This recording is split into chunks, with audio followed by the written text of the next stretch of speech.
All right, so what I was talking about was application, applying what you're learning in a different subject matter.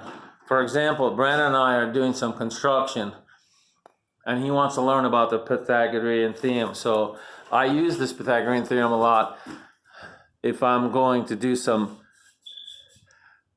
calculations. Like, okay, so we got 4, 10, so we need to know what C is, right? So what's 4 squared? A squared is what? Okay, so write 16.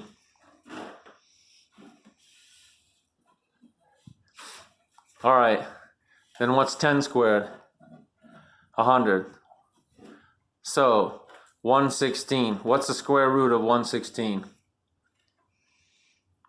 You have your phone? You can use your phone, it's fine. Huh? I don't have my phone. What? I don't have it. You don't have it? Huh, I can't do math like that without... 88. 88? No, man. 10 times 10 is 100. 11 times 11 is 121. So it's in between 10 and 11. It's going to be like 10.5. Sorry, let's just say, for the sake of it, it's 10.5. So I need to put a stake in the ground here and here because I need these to be right angles. Okay? So I take a string and I'm going to stand right here. Here's Dad, the stick finger with the string in his hand. And here's Brandon with the tape measure.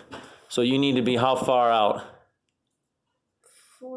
4 feet. So you'll measure here to 4 feet. Then we take another string or a tape measure right there.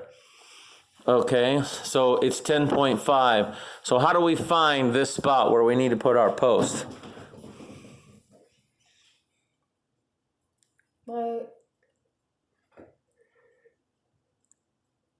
My understanding.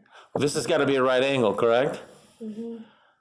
So we know this distance from here to here is 10.5 and this one is 4. So if we use 2 tape measures, one measuring 4 and one measuring 10.5, I can't give it to you. I'm trying to get you to figure it out on your own. How do we know where we're going to drive a post into the ground? This is our wall, and we're trying to figure out where this post is going to be.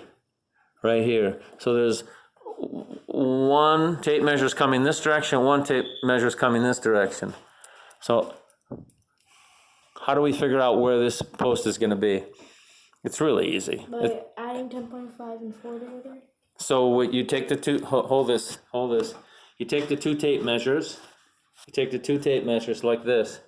This one is 4 and this one's 10.5. You start from this corner here. Okay, and then this corner here. So 4 this way and 10.5, and guess what? That gives you this corner right here. That's the vertice of the angle that's there. And then you flip-flop it and do the same thing here. Then, when you find these spots, we just drive our posts into the ground. Now we have 4 right angles, you see? Now we're square. So when we put our plywood up here, which is 4 by 8, you see? It'll be perfect. It'll line up. This edge and this edge will line up perfectly. You have to cut off 2 feet here. But let's say if this was 12 foot, then it'd be perfect. It would line up perfectly, and you wouldn't have to cut anything. If everything's square, then when you put the other plywood here, everything would be perfectly straight. This is what I was trying to talk to Miss Pine about. You guys are learning a lot of stuff, but if you don't apply it anywhere, it just doesn't. Applying it in a real world, I think makes a lot of sense. So we can take some time out and apply the Pythagorean theorem to what we do in construction here. Over there, we kind of cheated. It's not perfectly square. We just use the tape measure to go 4 feet across. But if we wanted to be perfectly square, we could apply this same thing over here. We could have, this is our rock gravel going this way, right?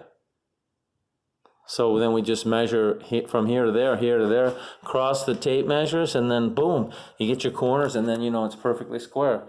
This is a perfect example of what I was trying to tell your teacher, is if you learn something in the practical world, you can utilize it better later, but I think you also remember it better. Anyway.